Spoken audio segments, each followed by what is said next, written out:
नमस्कार सभी ईपीएस 95 पेंशनदारों को।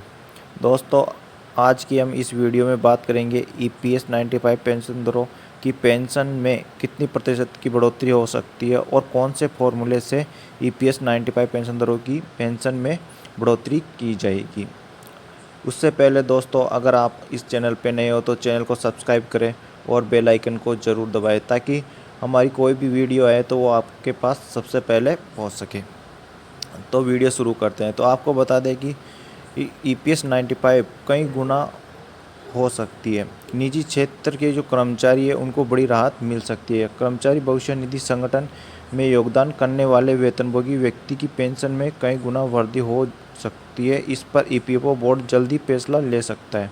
माना जा रहा है कि कर्मचारी पेंशन योजना 95 के तहत पेंशन में 333% की बढ़ोतरी हो सकती है। कर्मचारी पेंशन योजना में अधिकतम पेंशन 15,000 रुपये निर्धारित है। इसके बाद इसे सील कर दिया जाता है। कर्मचारी भविष्य निधि संगठन में मतलब भले ही मूल वेतन 15,000 रुपये प्रति माह से अधिक हो, लेकिन आपकी पेंशन की गणना अधिकतम 15,000 रुपये वेतन पर ही की जाती है। कर्मचारी पेंशन योजना में पेंशन मामले की सीलिंग सुप्रीम कोर्ट की बेंच के पास लंबित है।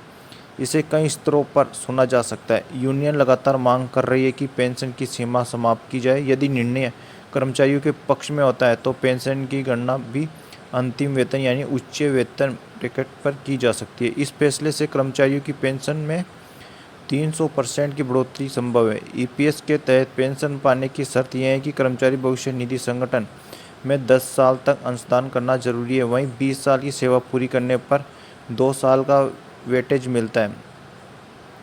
ईपीएस 95 कैसे बढ़ेगी, तो आपको बता दें कि मौजूदा नियमों के मुताबिक अगर कोई कर्मचारी भविष्य निधि संगठन कर्मचारी 1 जून 2015 से नौकरी कर रहा है और अगर वह 14 साल की सेवा पूरी करने के बाद पेंशन लेना चाहता है तो उसकी पेंशन की गणना 15,000 रुपये से की जाएगी। कर्मचारी चाहे 20,000 रुपये के मूल वेतन हो या 30,000 रुपये।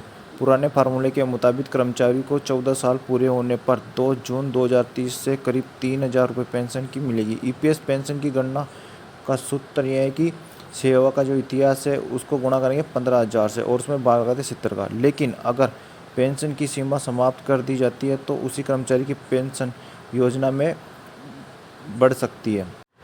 इसे हम 2 उदाहरण से समझ सकते हैं। कर्मचारी भविष्य निधि संगठन में मान लीजिए किसी कर्मचारी की सैलरी 20,000 रुपये, तो पेंशन के फार्मूले से गणना करने पर उसकी पेंशन 4,000 रुपये हो जाएगी। इस तरह वेतन जितना अधिक होगा उसे उतना ही अधिक कर्मचारी पेंशन योजना पेंशन का लाभ मिलेगा। ऐसे लोगों को ईपीएफ पेंशन में 300% का उछाल आ सकता है। और उदाहरण दूसरा, मान लीजिए कर्मचारी भविष्य निधि संगठन में एक कर्मचारी की नौकरी 33 साल है।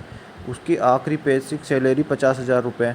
मौजूदा व्यवस्था के तहत ईपीएस पेंशन की गणना अधिकतम 15,000 रुपये वेतन पर की जाती है। इस तरह पेंशन सिर्फ 7,500 रुपये होती है। मौजूदा व्यवस्था में यह अधिकतम पेंशन है, लेकिन कर्मचारी पेंशन योजना पेंशन की सीमा हटाने के बाद पेंशन को अंतिम वेतन के हिसाब से जोड़ने पर उन्हें 25,000 रुपये पेंशन मिल सकती है। बता दें कि कर्मचारी भविष्य निधि संगठन के नियमों के मुताबिक अगर कोई कर्मचारी लगातार 20 साल या इससे ज़्यादा समय तक ईपीएफ का योगदान करता है तो उसकी सेवा में 2 साल और जुड़ जाते हैं। इस तरह 33 साल की सेवा पूरी हुई, लेकिन 35 साल के लिए पेंशन की गणना की गई। ऐसे में उस कर्मचारी की सैलरी 333% का इजाफा हो सकता है।